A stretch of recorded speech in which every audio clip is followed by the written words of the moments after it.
نهاري قرآن املأ قلبي قرآن واسق حياتي قرآن. أعوذ بالله السميع العليم من الشيطان الرجيم. بسم الله الرحمن الرحيم. وصلى الله على سيدنا محمد وعلى آله وصحبه وسلم.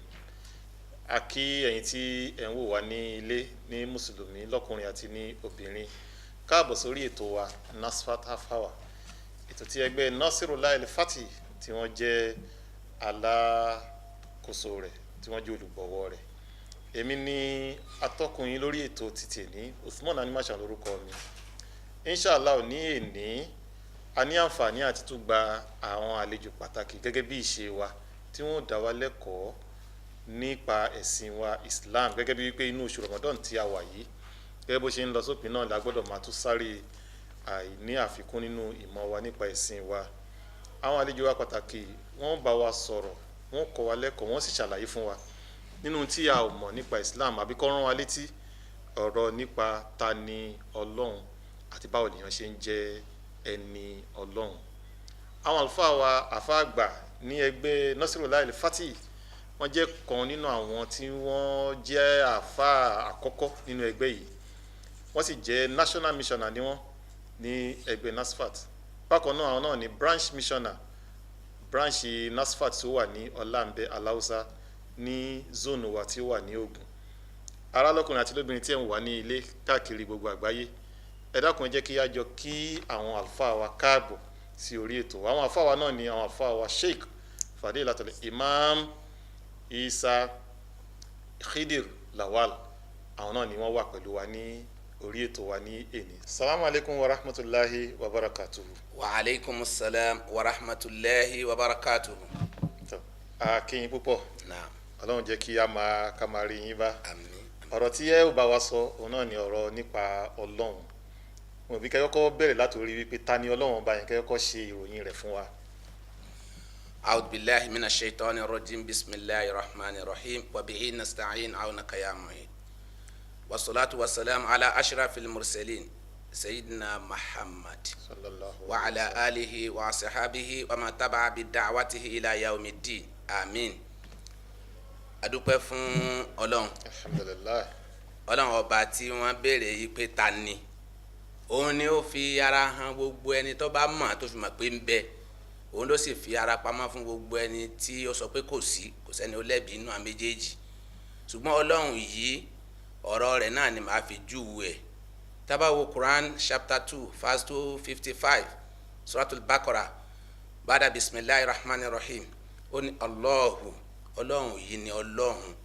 tó jẹ́ pé ó ní ọ̀hún lọ́dọ̀ láti fi hun gbogbo èèyàn pátápátá, kò tún sẹ́ni tó tún lọ́hùn láti fi hun gbogbo èèyàn mọ́.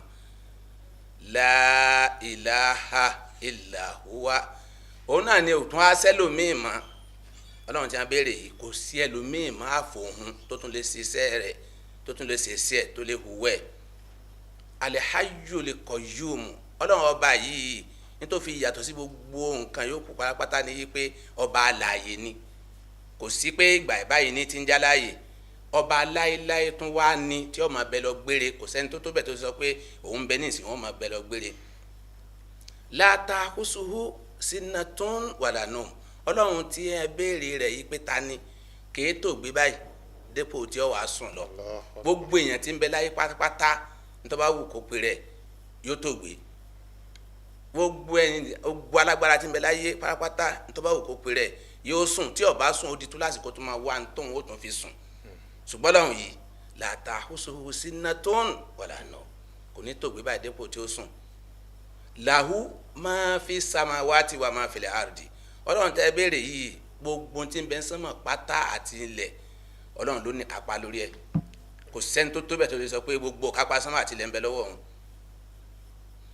Man zal ladhi yashfa'u indahu illa bi iznihi, gbogbo òsìpẹ̀ ẹnìkan kan ò ní lẹ́mìí àti àfẹnitọ́lọ́run bá ní ó sì pè èèyàn nílé ayé ń bí ni àtijọ́ gbèdé àlìkíyàmọ̀ ẹni Ọlọ́run bá yọ̀ǹda fún ni. Àìmọye àwọn tí a máa sì pè yàn ó lè lọ kóòtù, ó lè ní ẹ dájọ́ fún kò gbà, wọ́n lọ sí kóòtù court of appeal,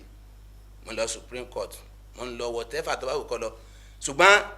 ọ̀dọ̀ Ọlọ́run yìí kò sẹ́ni tí ó sọ yìí pé mo fẹ́ sí pẹ̀ tọ́lọ́run bá yọ̀ǹda fún kò tó bẹ́ẹ̀. lahu ma fi samawati wa ma fil ardi man zallazi yashfa'u indahu illa bi izni ya'lamu ma bayna aydihim wa ma khalfahum gbogbo tí wọ́n bẹ lápò tún ní lápò sí níwájú ní lẹ́yìn ní lókè ní nísàlẹ̀ ẹ̀rí ó ní mímọ̀ ń pẹ́ báwa ṣe kọjú yìí nìsín èmi àti atọ́kùn ní ti ń bẹ lẹ́yìn wa àmọ́ ìdílé yìí ṣùgbọ́n lọ́hùn yìí gbogbo ẹ̀ pátápátá tẹ béèrè pé ta ni ẹni tó jẹ́ pé ó ní mímọ̀ nípa gbogbo nǹkan kò sí tó sóòkùn fún àtọ̀sán àtòru ni. wala yuhituna bi shay'in min ilmihi illa bima sha'a nǹkan kan wà lè dá sí láyé àyàfi kí mọ̀ ọlọ́run ti wà ń bẹ kí wọ́n ní ọlọ́run ọmọ sí eléyìí tí wọ́n sì ọ̀gá ilé iṣẹ́ lè má mọ̀ sí táwọn òṣìṣẹ́ ń ṣe ń gbà mí tí wọ́n sì fowókọ ẹ̀ sí kò sì ní mà ń pẹ́ ṣùgbọ́n ọ̀rọ̀ tọ́lọ́run kan ya'lamu ma bayna aydihim wa ma khalfahum wala yuhituna bi shay'in min ilmihi illa bima sha'a wasi'a kursiyyuhu samawati wal arda wala ya'uduhu hifzuhuma wala ìmọ̀ ọlọ́run ó kọjá ti sánmà àtilẹ̀ tá à ń rí àìmọye tó ń bẹ sánmà ọlọ́run tẹ béèrè yìí pé ta ni o ìmọ̀ rẹ̀ ó kọjá gbogbo tó ń bẹ lẹ́yìn sánmà tó ń bẹ lẹ́yìn lẹ́sàlẹ̀ pátápátá ọlọ́run mà wà wal aliyyul azim ọlọ́run ọba yìí ọba tó ga ní ju gbogbo èèyàn lọ kò sí bí èèyàn sì lè kọ́ ga tó láyé ọlọ́run ga jù lọ al-azim èèyàn wá tóbi pé ẹni yìí gbọ̀ngbọ̀n o ó kàhárù ó bàbàrà ọlọ́run yìí tí mo níta ni yìí ó jù lọ ẹjẹ tó bá sí Quran chapter 26 láti verse 78 títí dé 82 wọ́n fẹ́ gbẹnu anabi Ibrahim sọ alayhi salatu wasalam wọ́n bi òun náà ìpè ta lọ́lọ́run rẹ̀ ìpè àtàtì ẹ̀ lọ́lọ́run yìí gan-an ó wà ní alladhi khalaqani fahuwa yahdini ó lẹ́ni tẹ́ ń béèrè yìí òun lẹ́ni tó dá mi ẹ̀rí ọlọ́run yìí òun ló dá èmi fahuwa yahdini ẹ̀rí òun náà ni ó wá ń fi ọ̀nà mọ̀ mí alẹ́dí àti àmàní wàyẹ̀sìkìnì òun lẹni tó jẹ́ yí pé òun fún mi ló ń jẹ òun ló tó ń fún mi lómi sí kò sẹ́ni tó lè fún yẹn lóúnjẹ bẹ́ẹ̀ ni kaba ló ń dínà oúnjẹ fún yẹn ọlọ́run òun ló wá ń fún mi kò sẹ́ni tó lè dí tọ̀dọ̀ ọlọ́run bẹ́ẹ̀ lómi náà tí n bá wá jẹ tí mo mú alẹ́dí wàyẹ̀sá marídìí tú fà wàyẹ̀sìkìnì tí n bá tún wá ṣàìsàn látara jíjẹ mímu ọlọ́run yìí náà ní wò mí sàn kò sẹ́ni tó lè wò yàn sàn láyé àfọlọ́n wàlẹ́sí àtìmáwò ànyẹ́gì fẹ́ràn lé lẹ́yìn yẹn àìsà màdídúdú fa wáyé ṣfìní alẹ́sí yùmí tún ní wáyò yìí ni òun náà lẹ́ni tó jẹ́ pé tó bá padà pẹ́ yóò padà pa mí ẹnìkan kan ò lè pa àyàn bẹ́ẹ̀ yẹn bá tẹ̀ sọ́kùn lè pa àyàn kò lè yé yẹn ọlọ́run yìí lẹ́ni tó jẹ́ pé alẹ́sí yùmí tún ní dùnmọ̀ yò yìí ni òun ni ó pa mí òun ni ó tún wá yé mi alẹ́zí àtìmáwò ànyẹ́gì fẹ́ràn lé àti ìyá ọmọdé ọlọ́run yìí náà mo tún wá ń retí pé yóò forí gbogbo ẹ̀ṣẹ̀ mi jì mí pátápátá níjọ́ ẹ̀san ọlọ́run tẹ́ béèrè yìí pé ta nìyí mo tún fẹ́ fi dá yín lóhùn gẹ́gẹ́ bí ọ̀rọ̀ rẹ̀ tó sọ ní Quran chapter 67 ní verse 1 ó ní tabaraka lẹ́dí bìyàdì ilmuliku wa huwa ala kulli shay'in qadir ọlọ́run tẹ́ wí yìí ni pé alẹ́zí ẹni tó jẹ́ yìí pé bìyẹ́dì ìlímúlẹ̀kù gbogbo tí ń jẹ́ ọlá pátápátá láyé àti ìjọba ìdàrí kíámà bìyẹ́dì ọwọ́ rẹ̀ ló wà wa huwa ala kulli shay'in qadir kọ́ wá sí tí ò lè ṣe àfi tí ó bá fẹ́ sí lóko. alhamdulilayi a dúpẹ́ lọ́dọ̀ àwọn àlùfáà wa wọ́n ti ṣàlàyé ta ni Ọlọ́run ọba fún wa pẹ̀lú àwọn oríṣiríṣi ọ̀nà ni wọ́n ti ṣàlàyé tó sì yẹ kó ní àlàyé tó jẹ́ pé ó yé wa dáadáa. Ṣé ohun tí a fẹ́ kẹtù wá ṣàlàyé fún wa ni pé Ọlọ́run yìí ìní ìgbàgbọ́ sí àwọn ẹ̀kọ́ wo ló wà ń bẹ àbí àwọn àlàyé wo ni ẹ fẹ́ ṣe fún wa lórí ìnígbàgbọ́ sí Ọlọ́run. alhamdulilayi Ọlọ́run tí a sọ̀rọ̀ rẹ̀ yìí tó ń ti bó ṣe gbangba tó bó ṣe tóbi tó yìí síbẹ̀síbẹ̀ ó fi rẹ̀ ẹ́ lẹ̀ pé tẹ́ ẹ bá fẹ́ mọ̀ mí ẹ mọ̀ mí ẹni bá fẹ́ súnmọ́ mi ààyè wà ẹni bá fẹ́ bá mi ṣọ̀rẹ́ màá gbà láàyè ń ló jẹ́ kí ó rán ànábì wa Muhammadu sallallahu alaihi wasallam wá kó wá jẹ́ òpin àwọn ànábì lẹ́yìn yẹn ẹ á já gbé kalẹ̀ báyìí wípé ọ̀dà gẹ́gẹ́ bí ilé ayé tàbí ọ̀dà gẹ́gẹ́ bí ilé ẹ̀kọ́ bí skul àwọn tó wá ní tó jẹ́ proprietor ilé ẹ̀kọ́ yẹn ẹ̀rí ànábì Muhammad sallallahu alaihi wasallam lẹ́yìn yẹn àwọn tó wá jẹ́ ọmọ ilé ẹ̀kọ́ ó ní gbogbo àwọn èèyàn tó ń pè wọ́n pé tọ̀ ọ̀ya ẹ wálé ẹ̀kọ́ o nígbà tí wọ́n wà rẹ́gísítà àwọn tí wọ́n wà nílé ẹ̀kọ́ á jẹ́ mùsùlùmí mùmìnì àti mùsùlùmá àti mùmìnà àwọn ni wọ́n wá ọ wá gbé kalẹ̀ yìí pé tọ̀ ilé ẹ̀kọ́ tẹ wáyìí níta fẹ́ kọ́ yín ni àkọ́kọ́ ní tí wọ́n fẹ́ kọ́ wọn òun náà ni imanu billahi ẹ̀kọ́ kọ́kọ́ nígbàgbọ́ sọ́lọ́hun kí ni ilé ẹ̀kọ́ yẹn ó kọ́ ilé ẹ̀kọ́ al-Islam ló kọ́ ilé ẹ̀kọ́ ọ wá níta fẹ́ kọ́ yín bẹ́ẹ̀ ní nǹkan márùn ni o àkọ́kọ́ imanu billahi ẹ gbọ́dọ̀ nígbàgbọ́ sí Ọlọ́run dáadáa tó ń ti bẹ́ẹ̀ sí rí torí àwọn kan sọ pé àwọn ò rí nítawọn bá rí àwọn ìgbàgbọ́ nítawọn bá rí làwọn gbàgbọ́ ṣùgbọ́n ẹ̀yin gbọ́dọ̀ gbàgbọ́ ṣé wàá rí ibi gbígbàgbọ́ tí wọ́n gbàgbọ́ yìí tẹ́ ẹ̀ bá sì ti páàsì tẹ́ ẹ̀ bá ti yege ẹ̀ lè bọ́ sí kíláàsì mi o kí mùmíní àti mùmíná tó wá yege kóònù bí ẹ̀kọ́ imanu billahi ọdún 10 ni wọ́n tó yege ìgbà tí ẹ wá yege tí wọ́n bọ́ sí kíláàsì mi lọ́wọ́ kan asọ́lá lẹ́yìn ìgbà tí wọ́n fọdún 3 sí yẹn pàápàá tẹ́lẹ̀ ẹni ó bá ti lè ní ìmánì náà ló ṣòro jù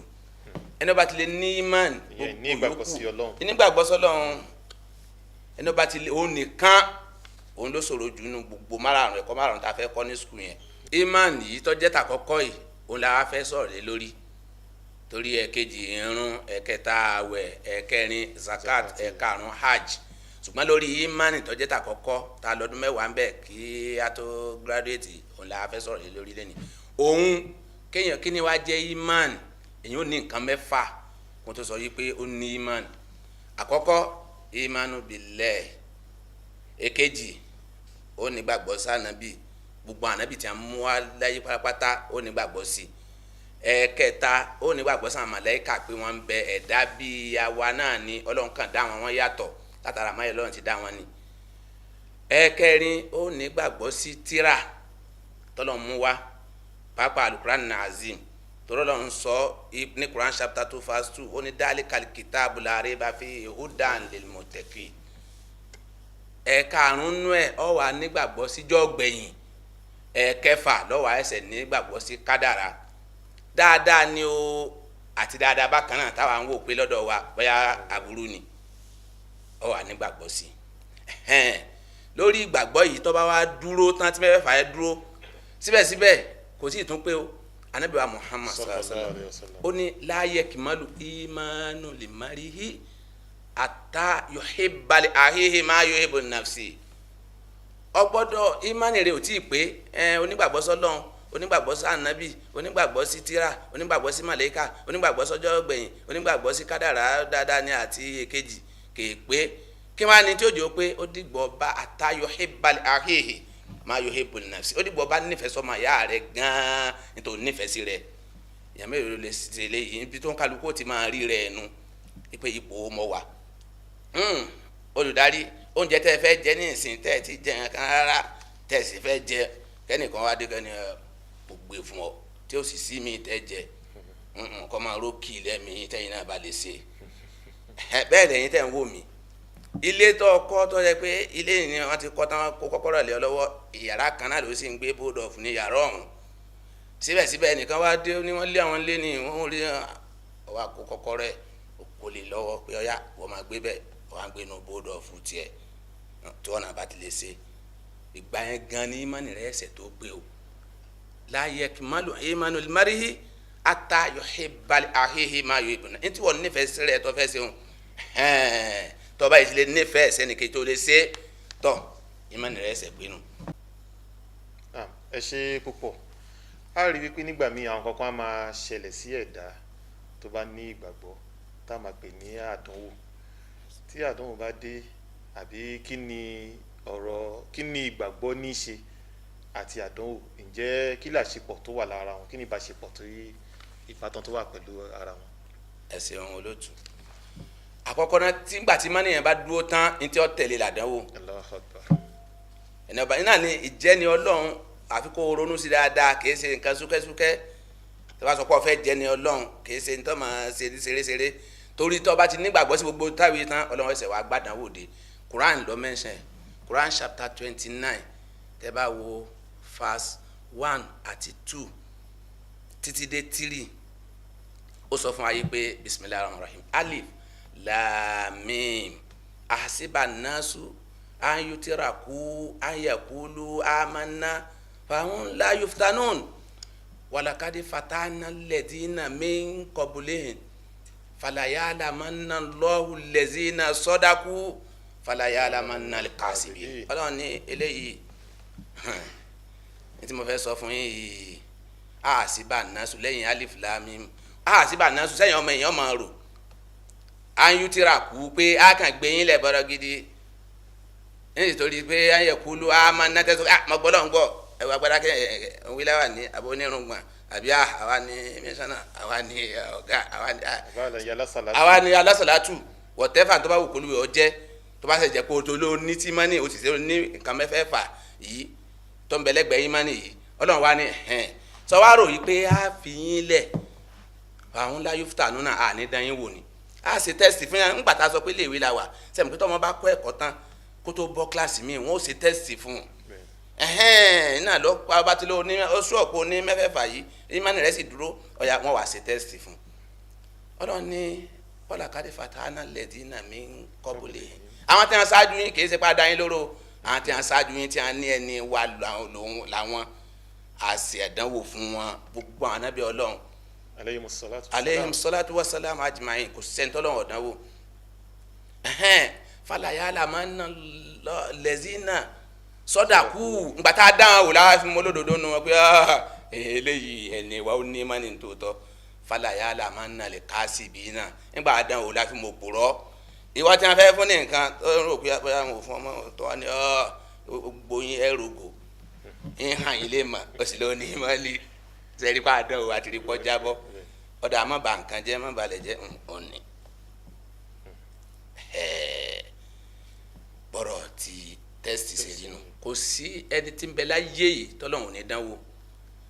bó ṣe jẹ́ yí pé tíyẹn bá wà níbi iṣẹ́ tó o bá ní o ti lọ ilé ẹ̀kọ́ o ti yege tó o wá wọṣẹ́ gbogbo lẹ́vù tó bá wù kún ó fi ọ sí tó bá ti di bí ọdún mẹ́ta àbọ̀dún mẹ́rin wọn ò tún máa ṣe tẹ́sítì fún ọ wọn máa ṣe ìdánwò fún ọ kún ó tún lè bọ́ sí lẹ́vù míì bẹ́ẹ̀ wọ́n kọ́ sí ọlọ́run ni sẹ́wọ̀n pẹ́ni tí ó bá páàsì yọ wà ní lẹ́vù ẹ̀ náà ni ẹni ó bá páàsì ni wọ́n ó ṣàgbéga fún bẹ́ẹ̀ náà ni ọ̀rọ̀ ọlọ́run kíláàsì tá a wà tó jẹ́ pé ó kọ́ skul wa ní Islam kíláàsì tá a wà ní ti iman tàkọ́kọ́ ta lọ́dún mẹ́wàá ń bẹ̀ yẹn tó sì ní òpó mẹ́fà gbogbo àwọn tó wà lọ gbàgbọ́ yìí ọgbọ́lọ́ngbọ́ ni ọgbà gbogbo ẹ̀gbọ́ bẹ́ẹ̀ wọ́n wá sí tẹ́sítì fún òwú látara ẹ̀ tánàbí sì sọ pé sàrásálà ànígbàgbọ́ rẹ̀ létí pé àfikún nífẹ̀ẹ́ ọmọnìkejì gẹ́gẹ́ bí tààrẹ ṣé bẹ́ẹ̀ ló ti ń wí lẹ́nu sódùn lẹ́nu ẹ̀ ẹja tẹ́sítì ẹ̀ wò tọ́ba wa wà bẹ́ẹ̀ láwa fi mọ olódodo láfi mọ òpùrọ́ ṣùgbọ́n ni ọba wa yege kó ń bí ìdánwò yẹn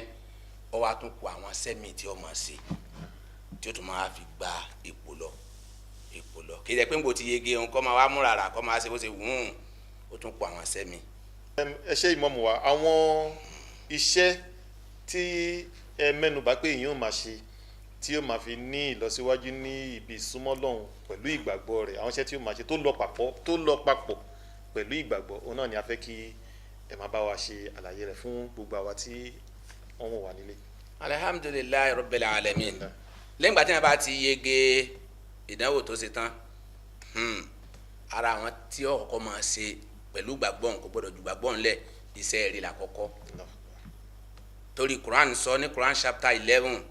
verse 23 ó ní innal ladina amanu wa amilu solihat wa habatu ila rabbihim ulaika ashabul jannati hum fiha khalidun ó ní dájúdájú àwọn tí wọ́n gbọ́ lọ́n gbọ́ sẹ́ǹpẹ́ àti nígbàgbọ́ àìsí ìdánwò ti pass nítorí wá kù wa amilu solihat kọ́ ya máa ṣiṣẹ́ rí ni gbogbo ẹni tẹ́ bá rí tó bá lóun gbọ́dọ̀ ń gbọ́ tí ó bá ní iṣẹ́ rí ìgbàgbọ́ rẹ̀ 0 level ló wà tó bá ti ń ṣiṣẹ́ rí tán wà àkàbátú ila rabbihim ó tún wá gbọ́dọ̀ rò pọ̀ mọ́ Ọlọ́run ẹ̀ dáadáa òun àtọ́lọ́run ẹ̀ ọ́ wọnú ara wọn iṣẹ́ rí tó ń ṣe kò ní ṣe nítorí kí wọ́n lè bá fi san wọ́n lẹ́san o gbogbo ẹni tí bá ń ṣiṣẹ́ fún pátá òun àkàbátú ila rabbihim ọ̀dọ̀ Ọlọ́run ẹ̀ nìkan ni ó fẹ̀mí sí torí tó bẹ wò wọ́n pé àwọn ni wọ́n san lẹ́san wọn máa disappoint ẹ̀ ṣùgbọ́n Ọlọ́run rẹ̀ tó bá ti darapọ̀ mọ́ tóun àtọ́ Ọlọ́run ẹ̀ mara wọn dojúdojú ẹ̀rí tó ti dàpọ̀ mọ́ kò kò ní rí disappointment rárá. irú àwọn èèyàn bẹ́ẹ̀ ulaika ashabul jannati hum fiha khalidun.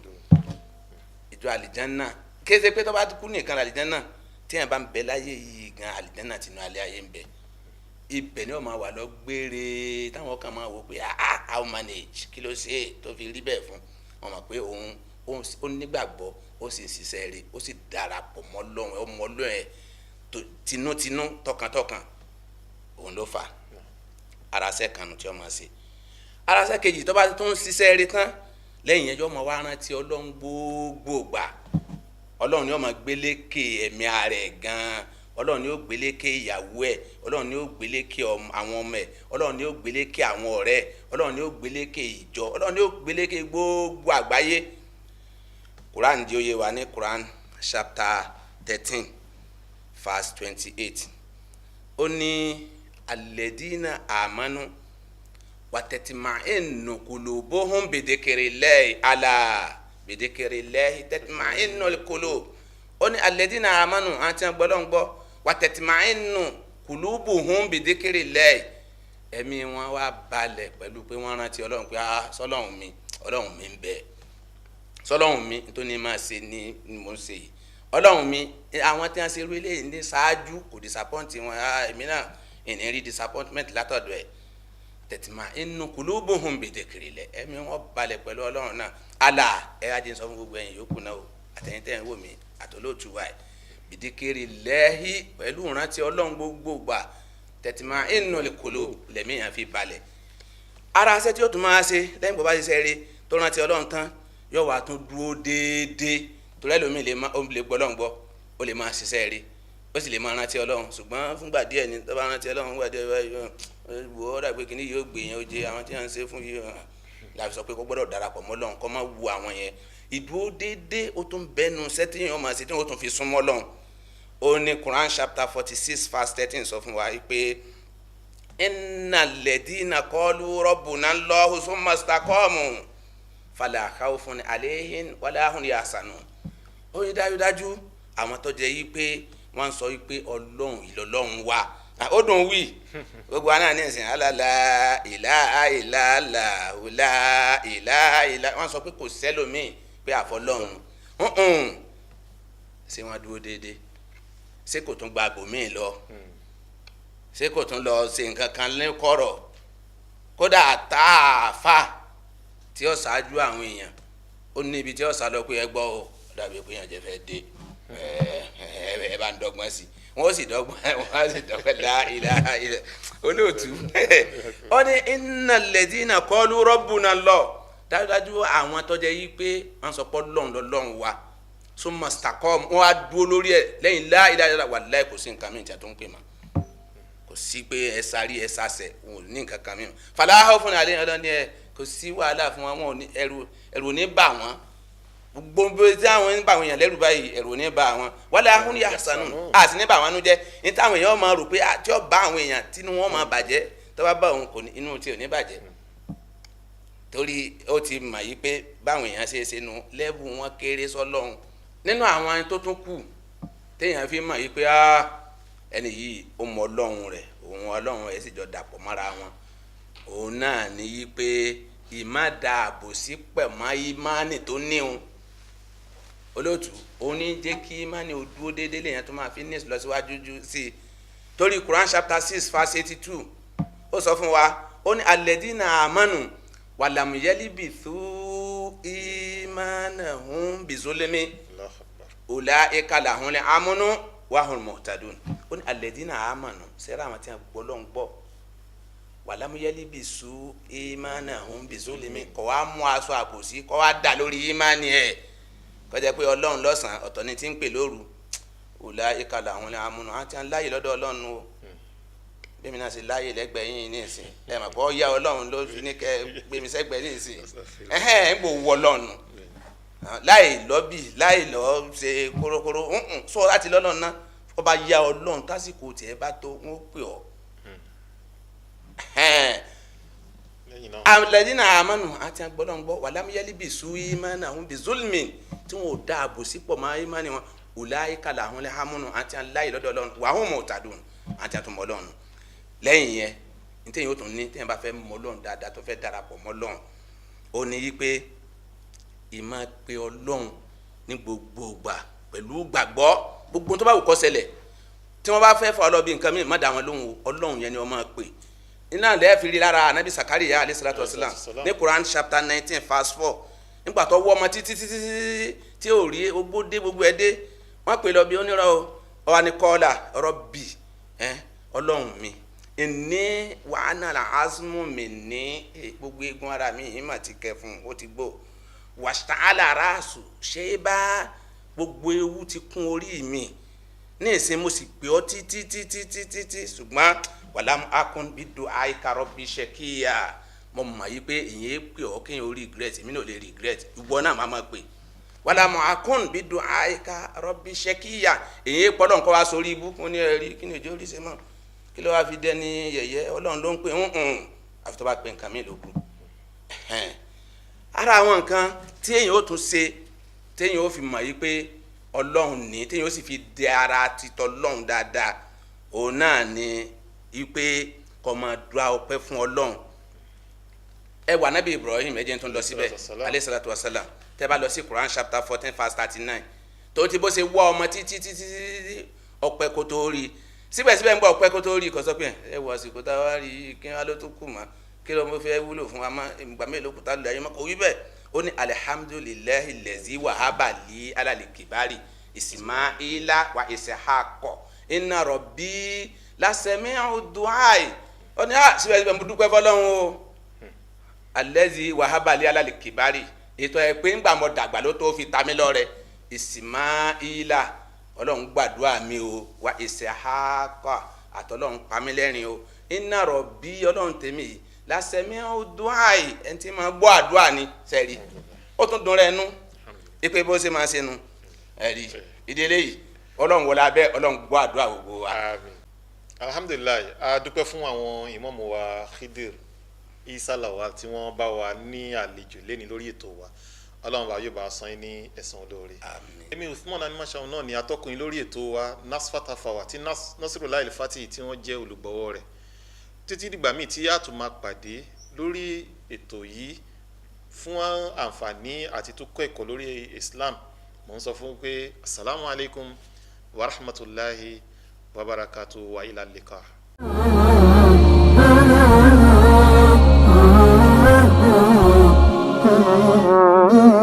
رحمن يا رحمن ساعدني يا رحمن اشرح صدري قرآن املأ قلبي قرآن واسق حياتي